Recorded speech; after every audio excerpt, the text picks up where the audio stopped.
예, 오늘도 이제 봄 날씨가 완연한 것 같습니다.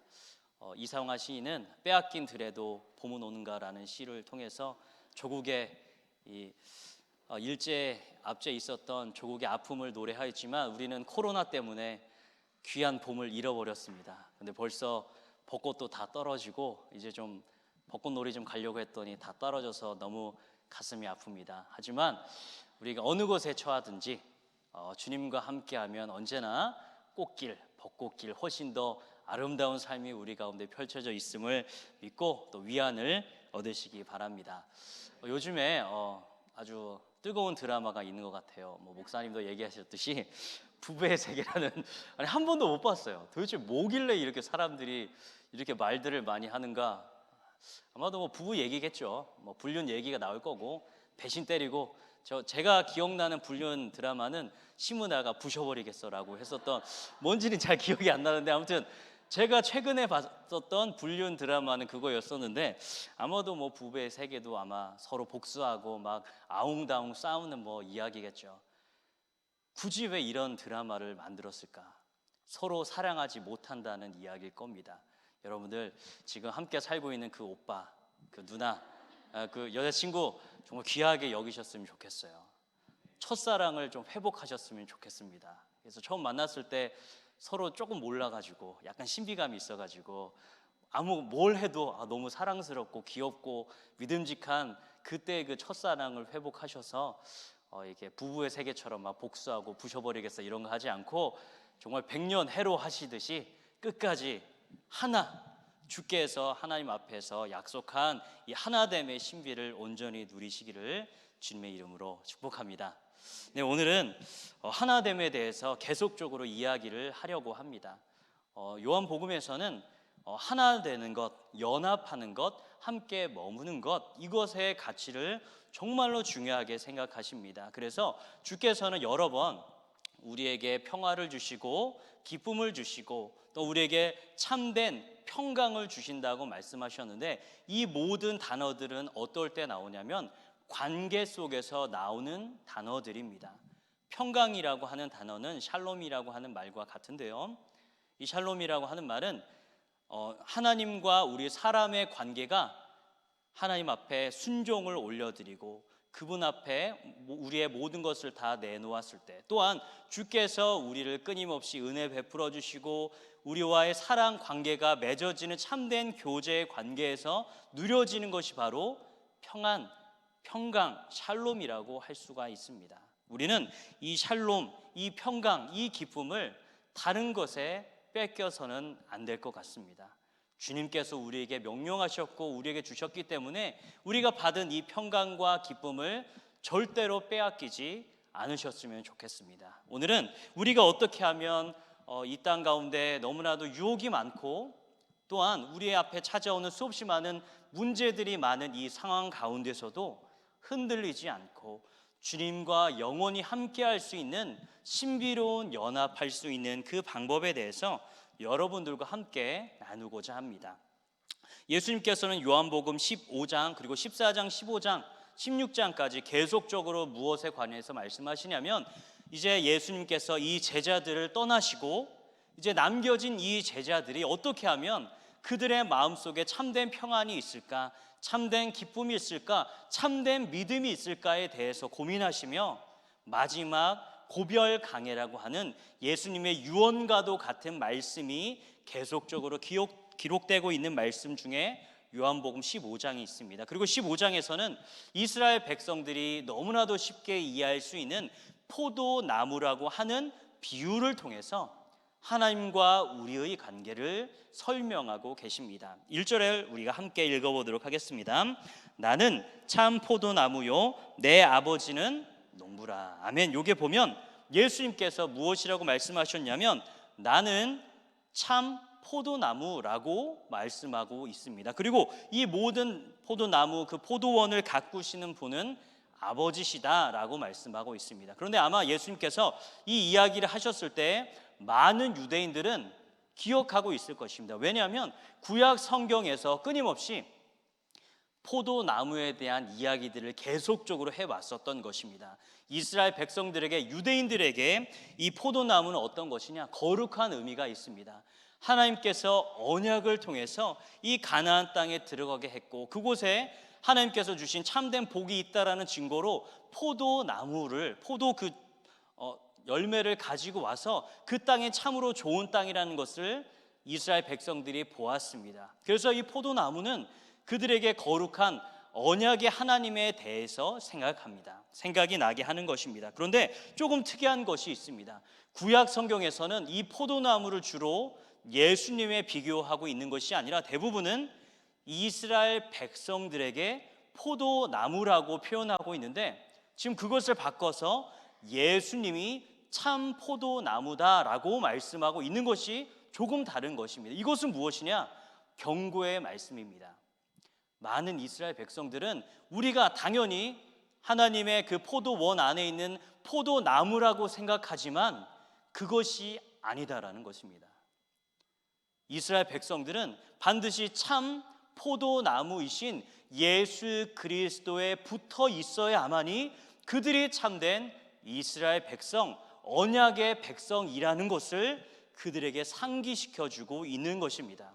그들이 자주 알고 있었던 속담, 그들이 자주 알고 있었던 그 비유와 상징을 틀어서 이제는 누가 참 포도나무냐? 예수님만이 참 포도나무고, 이 포도나무, 이 예수님께 붙어 있어야만이 그들에게 참된 구원과 언약의 백성이라고 하는 그 복이 예수님께 있다라는 것을 말씀을 통해 이야기해 주고 있는 것입니다. 또한 2절에서는 이 포도나무가 하나님, 이 농부이신 아버지께서 이 포도나무를 통해서 무엇을 하시고자 하는 것에 대해서 말씀하고 있습니다. 2절에 보면 물은 내게 붙어 있어 열매를 맺지 아니하는 가지는 아버지께서 그것을 제하여 버리신다라고 말씀하고 있습니다. 열매 맺지 않는 것, 예수 그리스도에게 잘 붙어 있어서 줄기인 이 나무 전체이신 예수님께 잘 붙어 있는 가지에 그 끝에 열매가 맺혀서 열매가 맺혀 있는 가지만을 하나님께서 남겨두시고 열매 맺지 않는 가지는 아버지께서 다 쳐서 그곳을 내버리신다라고 경고의 말씀을 하고 있는 것입니다. 이것이 그저 농사라고 생각한다면 이것은 너무 당연한 것입니다. 열매 맺지 못하는 것, 이것은 당연히 다 가지를 쳐서 이제 열매를 많이 맺고 있는 그 줄기에, 그 가지에 힘을 실어줘야 훨씬 더 많은 열매를, 풍성한 열매를 맺을 수 있기 때문입니다. 그런데 그렇지 못한 것, 예수 그리스도에게 온전하게 붙어 있지 못한 것, 열매 맺지 못하는 그 모든 것은 아버지께서 제하여 버리신다. 이것은 곧 멸망을 말하는 것입니다. 하나님과의 그 완전한 교제, 하나님께서 주시는 그 생명의 교제에서 끊어져 나간 멸망을 말하고 있는 것입니다. 이것이 식물에 대해서는 별거 아닌 것 같지만 이것이 우리의 구원과 관계된 것이라면, 사랑이 많으신 우리에게 구원을 주시고 우리에게 영생을 주시는 그 아버지 하나님과 우리와의 관계라 생각하면 이것은 우리가 그저 흘려 들을 수 있는 이야기가 아니라는 것입니다. 우리는 오늘의 이 귀한 말씀을 통해 정말 우리가 참된 예수 그리스도 앞에 잘 붙어 있는 가지로서 우리가 풍성한 열매를 맺고 있는지 우리 자신의 모습을 돌아보는 귀한 시간 되기 원합니다. 4절에 보면 어떻게 하면 이 열매를 많이 풍성하게 맺을 수 있을까? 그 답이 나오게 됩니다. 우리 4절 말씀을 읽어보겠습니다. 내 안에 거하라, 나도 너희 안에 거하리라. 가지가 포도나무에 붙어있지 아니하면 스스로 열매를 맺을 수 없음같이 너희도 내 안에 있지 아니하면 그러하리라. 아멘. 여기서 끊임없이 이 가지에 붙어 있다라는 것, 예수님 참 포도나무이신 예수님께 붙어 있는 것, 그리고 모든 성도들, 이스라엘 백성들, 예수님의 제자들을 가지라고 표현하고 있습니다. 어떻게 하면 열매를 풍성하게 맺을 수 있을까? 그것은 바로 내 안에 거하라라는 단어로 표현될 수 있는 것입니다. 우리가 풍성한 열매를 맺기 위해서는, 우리가 이 가지에 잘 붙어 있기 위해서는 우리가 어떻게 하면 되냐? 주님 안에 거하면 되는 것입니다.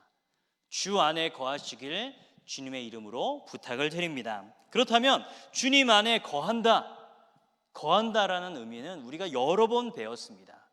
요한복음에서 거한다라는 의미는 머물러 있는다, 함께 한다, 또한 그분과 신비로운 연합, 하나 된다라는 의미를 포함하고 있는 단어입니다. 그리고 이 말은 조금 더 쉬운 말로 표현한다면 우리가 그분을 온전하게 믿고 그분의 말씀을 따라 살아가는 것, 순종까지를 말씀하고 있는 것입니다. 특별히 이 내 안에 거한다는 것에서 우리가 이 참된 생명나무이신 포도나무이신 이 예수님께 붙어 있기에는 우리에게 반드시 무엇이 필요한가? 바로 믿음이라고 하는 것이 참 필요한 것입니다.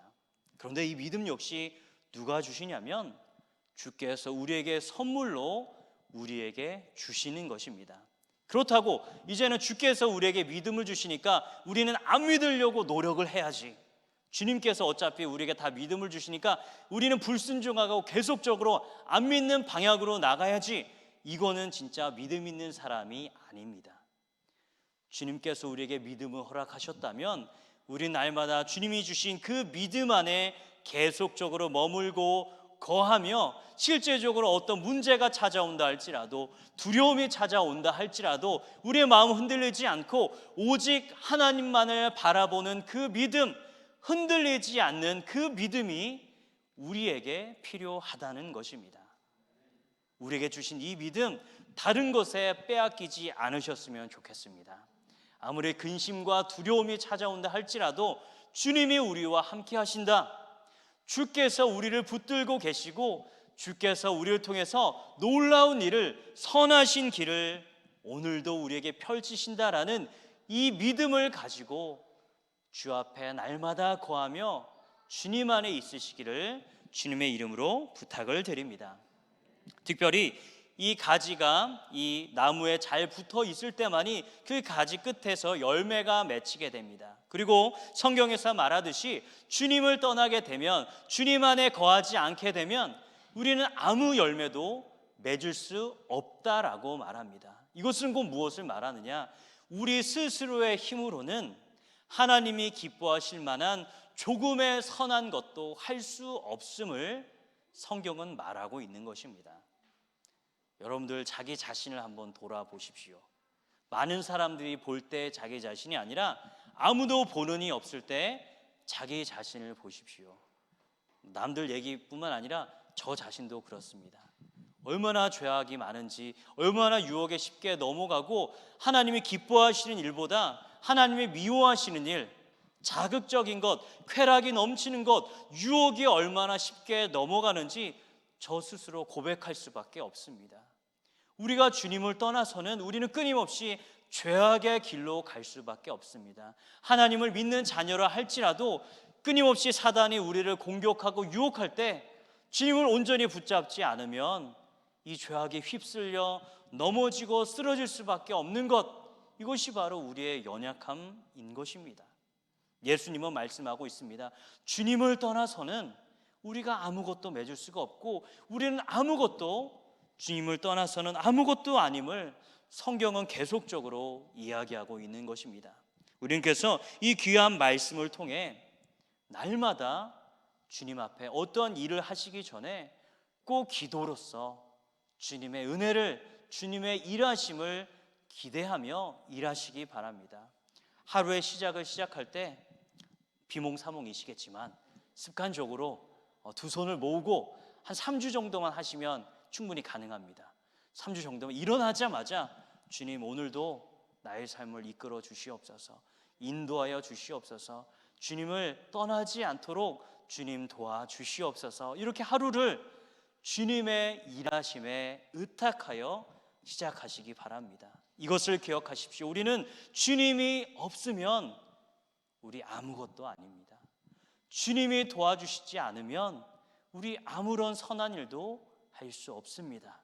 오직 주님 안에서 주님이 주신 힘으로, 주님이 주신 능력으로 이 땅 가운데 선한 열매를 많이 맺으시기를 주님의 이름으로 부탁을 드립니다. 또한 우리가 열매 맺을 수 있는 것, 우리가 주님 안에 있을 때 우리에게 주는, 그리고 풍성한 열매를 맺을 수 있는 아주 귀한 방법이 나와 있습니다. 그것은 바로 무엇이냐면 7절 가운데 나와 있습니다. 우리 7절 말씀을 읽어보겠습니다. 너희가 내 안에 거하고 내 말이 너희 안에 거하면 무엇이든지 원하는 대로 구하라. 그리하면 이루리라 라고 말씀하고 있습니다. 우리 안에 말씀이 있을 때, 내 말이 너희 안에 거하면, 하나님의 귀한 말씀이 우리 가운데 있을 때, 이 말씀에 대한 순종을 통하여서, 또한 뒤에 보면 무엇이든지 구하라, 기도할 때, 말씀 가운데 기도하며 주님 앞에 나갈 때 우리가 원하는 그 모든 기도들이 주 안에서 하나하나 응답되게 되고 이루어지게 됨을 성경은 말하고 있다라는 것입니다. 우리가 풍성한 열매를 맺을 수 있는 방법, 그것은 무엇이냐? 바로 우리가 끊임없이 하나님의 말씀을 날마다 묵상하며 그분의 말씀에 순종하며 이 말씀을 가지고 기도할 때 하늘의 놀라운 뜻이 이 땅 가운데 이루어지는 놀라운 기적을 우리가 보게 될 것입니다. 근데 우리의 기도가 왜 잘 응답이 되지가 않을까? 여러 가지 이유가 있겠죠. 우리가 너무 엉뚱한 거, 너무 생뚱맞은 거, 아니면 하나님의 뜻이 아닌 것을 구하기 때문에 아마 응답되지 않을 수도 있습니다. 또한 아직 그 기도의 때가 다 차지 않았기 때문에 아직 그 응답이 더디 올 때도 있습니다. 또한 우리가 기도하지 않기 때문에 하나님 앞에 응답이 오지 않을 수도 있습니다. 어떤 문제가 있을 때 목사님에게 찾아오면 목사님이 항상 하시는 말씀이 있어요. 그것이 무엇인지 아시나요? 우리 말씀을 묵상하면서 한번 기도해 봅시다. 이게 매뉴얼이 있는 게 아니에요.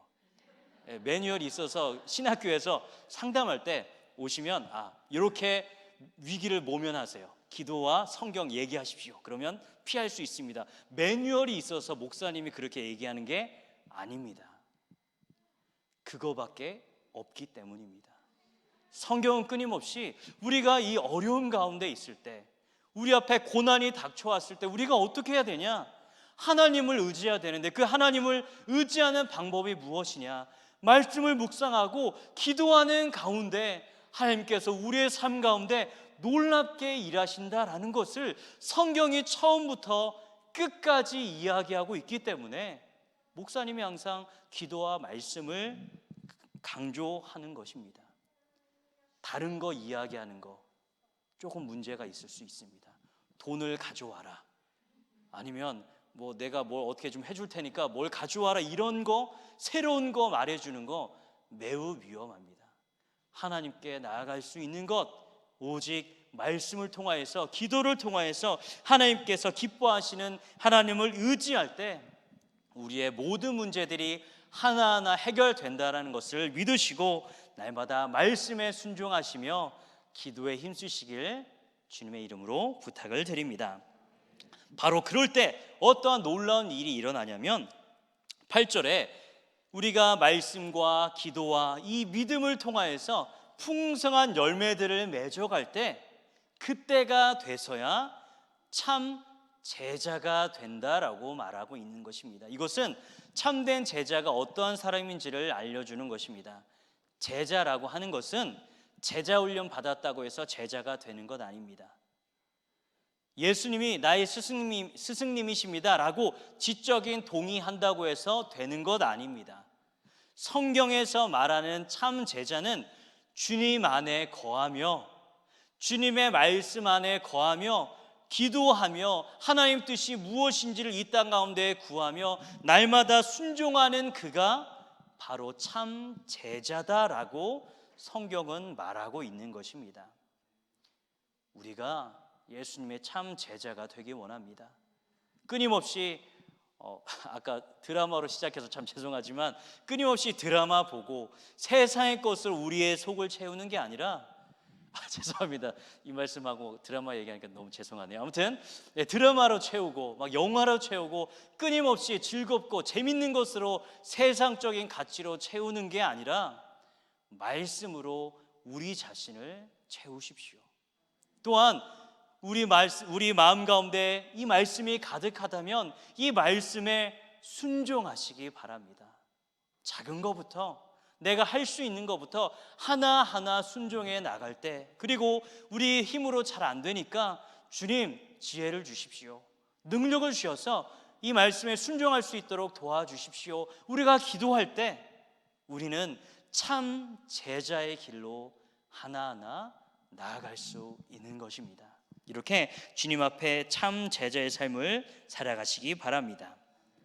또한 하나님께서는, 예수님께서는 우리에게 참된 기쁨을 주시기 위해서 주님께서 가지고 계신 그 기쁨을 누리기 위해 우리가 반드시 행해야 할 것이 있다라고 말씀하고 있습니다. 우리 9절 말씀을 우리 함께 읽어보겠습니다. 아버지께서 나를 사랑하신 것 같이 나도 너희를 사랑하였으니 나의 사랑 안에 거하라. 아멘. 바로 나의 사랑 안에 거하라라고 말씀하고 있는 것입니다. 아까는 이 가지에 붙어 있다라는 것을 나의 안에 거하라라는 말씀으로 표현하셨고, 또한 이 가지에 붙어 있다라는 것을 주님의 말씀 안에 거한다라는 말로 표현하셨습니다. 또한 이 가지에 붙어 있다라는 것을 나의 사랑 안에 거하라라는 말로 표현하고 있는 것입니다. 왜 나의 사랑 안에 거하라라고 말씀하셨냐면, 바로 예수 그리스도께서 끊임없이 아버지와의 사랑 관계 가운데 있었기 때문에 주께서도 하나님의 그 사랑 안에 머물러 있었던 것처럼 주님을 따르는 제자들도 주님의 사랑 안에 거하라라고 말씀하고 있는 것입니다. 성경은 이 세상에 존재하는 모든 사랑의 근원이 하나님이시다라고 말하고 있습니다. 하나님이 곧 사랑이신 것입니다. 이 세상에 있는 어떤 부모와 자녀의 관계, 연인과의 관계, 아니면 우정의 모든 관계, 이 모든 것은 하나님으로부터 온 것입니다. 바로 사랑이신 그 아버지로부터 온 것입니다. 그래서 주님 안에 거한다는 것은 곧 주님의 사랑 안에 거한 것과 같은 것입니다. 그런데 이렇게 이 사랑 안에 거한다는 의미는 또한 무엇을 의미하냐? 10절에 보면 내가 아버지의 계명을 지켜 그의 사랑 안에 거하는 것 같이, 그러니까 사랑 안에 거한다라는 의미는 무엇을 말하는 것이냐면 아버지의 계명을 지킨다라는 말입니다. 하나님의 말씀에 순종한다라는 것입니다. 남편과 아내의 관계 가운데 아내가 이런 심부름을 좀 해오라고 하면은 남편이 어떻게 해야 될까요? 안 하면 될까요, 안 될까요? 많이 안 하셨나 본데요. 저는 이제 한 5시 정도가 되면 카톡으로 이렇게 띠링띠링 옵니다. 오늘 사와야 할 목록, 장 봐야 할 거, 뭐 양배추, 뭐 오리고기, 뭐 삼겹살, 뭐 이런 거 목록이 쫙 옵니다. 그러면 제가 이것을 가지고 롯데마트나 이런 데 가서, 요즘에는 재난지원금을 쓰니까 아무튼 이런 걸로 장을 쫙 봐와야 됩니다. 만약 이거 안 사오면 제가 집에 가면 어떻게 될까요? 네, 물론 저희 와이프는 혼내지 않습니다. 좋은 사람이니까요. 잘했죠, 저. 아무튼 사랑하는 것은 말을 듣는다라는 것입니다. 우리가 하나님을 사랑한다는 말은 그 무엇이냐? 주님의 말씀에 순종한다라는 것입니다.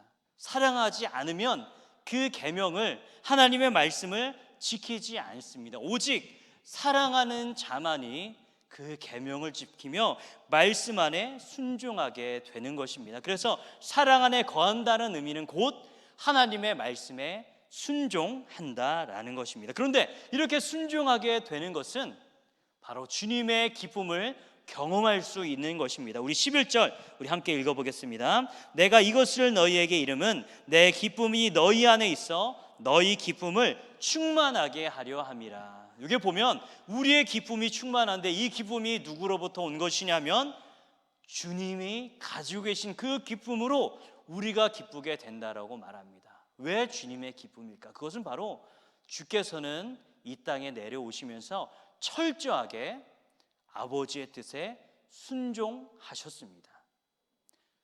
주님께서는 너무나도 죄가 많은, 너무나도 비천한 인간의 모습으로 이 땅에 내려오셨습니다.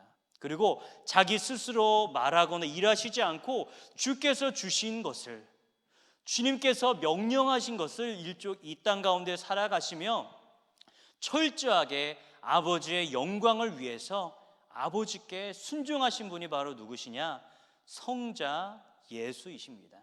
그리고 예수님께서는 자신이 아버지의 뜻에 순종하는 것이 자신의 참된 기쁨이다라고 말씀하셨습니다.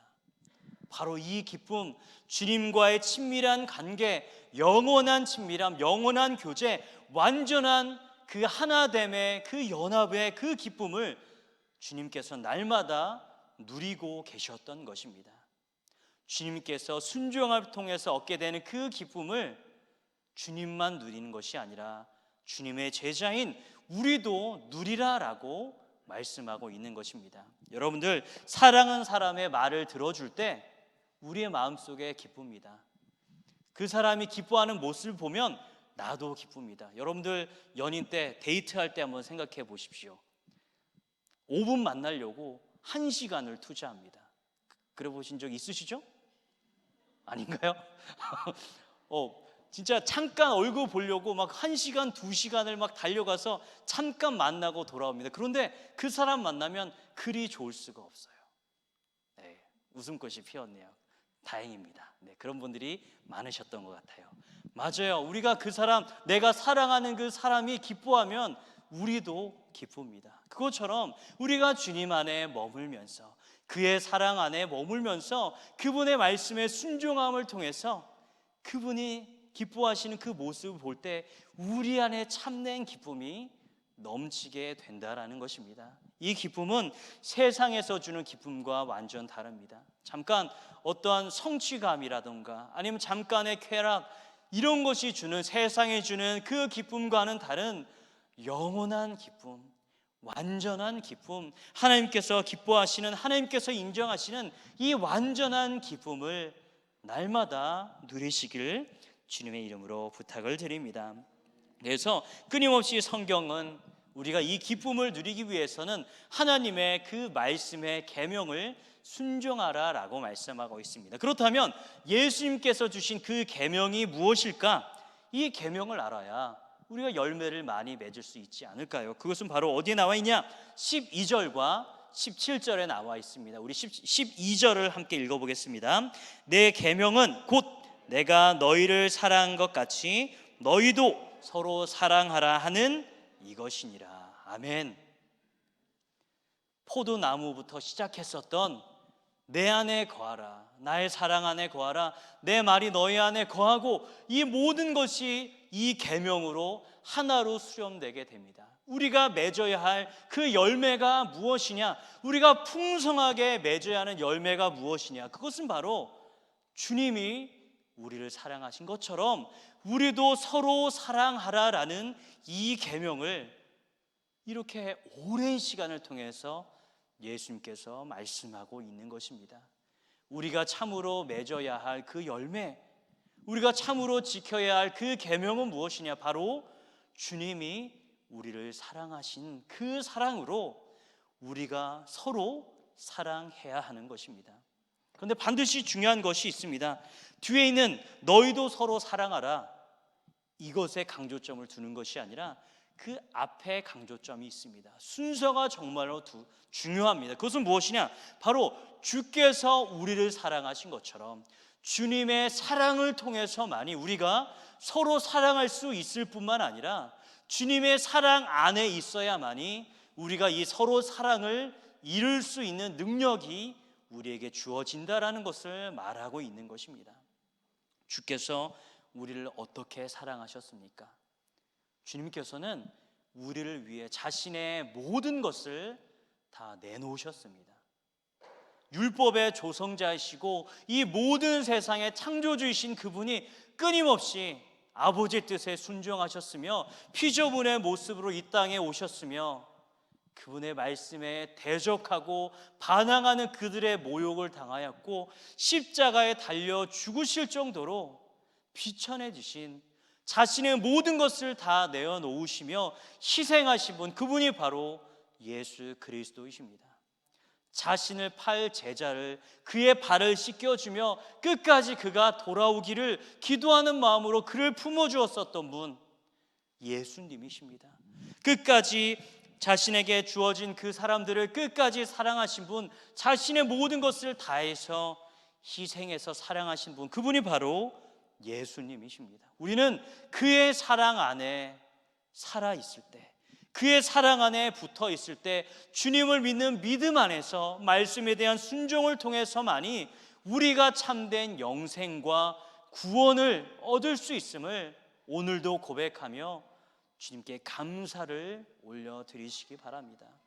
주님의 사랑이 없었으면 우리 여전히 그 죽음의 골짜기로, 그 절망의 땅으로 끊임없이 내달려 갈 수밖에 없습니다. 우리의 인생 가운데 주께서 개입해 주셔서 우리의 삶을 막아주시고 죄악으로 가는 그 길에서 우리를 돌이키셔서 이제는 영생과 기쁨과 자유함과 평안의 길로 우리를 붙들어 주시는 것입니다. 주님의 이 사랑 안에 거하시기 바랍니다. 또한 우리는 이 예수님을 믿는 자로서, 예수님을 따르는 주님의 제자로서 주께서 우리를 사랑하신 것처럼 그 마음으로 형제와 자매들을 사랑해야 하는 것입니다. 물론 우리가 교회 밖에도 우리의 사랑이 넓어져서 그들에게도 주님의 사랑을 전해야 됩니다. 그러나 먼저 사랑해야 될 사람들이 있습니다. 그것은 바로 주님 안에 있는 형제와 자매들이라는 것입니다. 교회 안에서 믿음의 형제 자매들을 먼저 사랑하지 않고 다른 사람들을 사랑한다는 것 조금 이상한 것입니다. 오늘의 말씀에서는 형제와 자매의 사랑에 대해서 강조하고 있는 것입니다. 우리는 주님 안에서 하나 된 형제와 자매이고 그리스도의 보혈로 깨끗하게 씻김을 받았으며 주님으로부터 불러 모아진 교회입니다. 이 교회 안에 있는 주님의 형제 자매들을 사랑하는 자만이 하나님을 믿는 자고 하나님을 사랑한다라고 요한 1서 말씀은 계속적으로 우리에게 이야기하고 있다라는 것입니다. 우리 교회 안에서 형제와 자매들 가운데 지금도 힘들고 어려움 가운데 여러 가지 질병의 문제, 여러 가지 관계의 문제, 수없이 많은 문제로 고통당하는 형제와 자매들이 많습니다. 그냥 그 사람들은 그 사람이고 나는 나다, 이런 개인주의적이고 이기적인 마음은 하나님 안에 없습니다. 교회 안에서는, 성경 안에서는 그런 것 없습니다. 모두가 다 주님 안에 형제가 자매가 되어서 그들의 아픔, 그들의 모든 문제가 우리의 문제이고 나의 문제임을 기억하시기 바랍니다. 오늘도 힘들고 어려워하는 그 형제와 자매들, 우리의 기도 시간에 그들을 위해서 기도합시다. 좀 배고픈 형제와 자매가 있으면 좀 요리 솜씨 좋으신 집사님들, 권사님들 많으시잖아요. 조금 도시락 같은 거 이렇게 준비해서 이렇게 쓱 하나 주시면, 또 목사님이 예전에 얘기하셨던 것처럼 찰떡파이 이런 거 이렇게 하나씩 주시면서 위로해 주시고 또 계속 기도하고 있습니다라는 서로 이끌어주고 서로 또한 도와주는 주님 안에서의 형제 자매의 사랑, 이것이 정말 필 때만이 하나님을 믿지 않는 자들도 우리가 정말로 뜨겁게 사랑함을 보면서 우리가 정말 자신의 것을 내어주고 희생하는 그 사랑을 볼 때, 아, 정말로 우리가 주님의 제자이구나, 하나님의 사랑이 여기에 있구나라는 것, 세상과는 다르구나라는 것을 형제의 사랑을 봄을 통해 알게 될 것입니다. 뒤에 보면 친구를 위해서 목숨을 버리는 것보다 이거보다 더 큰 사랑 없다고 말합니다. 더 이야기가 길어져서 여기까지만 하겠지만 더욱더 형제와 자매들을 사랑하고 이해하고 품어주고 기도하며 도와주는 귀한 우리 성도님들이 되시기를, 참 제자가 다 되시기를 주님의 이름으로 축복합니다. 말씀을 정리하도록 하겠습니다. 주님이 참 포도나무이십니다. 가진 우리는 주님 안에 거해야 합니다. 주님의 말씀 안에 거하며 기도하며 그분의 사랑 안에 거해야 됩니다. 말씀을 믿고 순종하며 서로 사랑할 때 풍성한 열매가 맺혀지게 되고 이 열매를 통해서 아버지께서 기뻐하실 것입니다. 하나님의 기쁨이 되시는 귀한 성도님들이 다 되시기를 주님의 이름으로 축복합니다. 우리 함께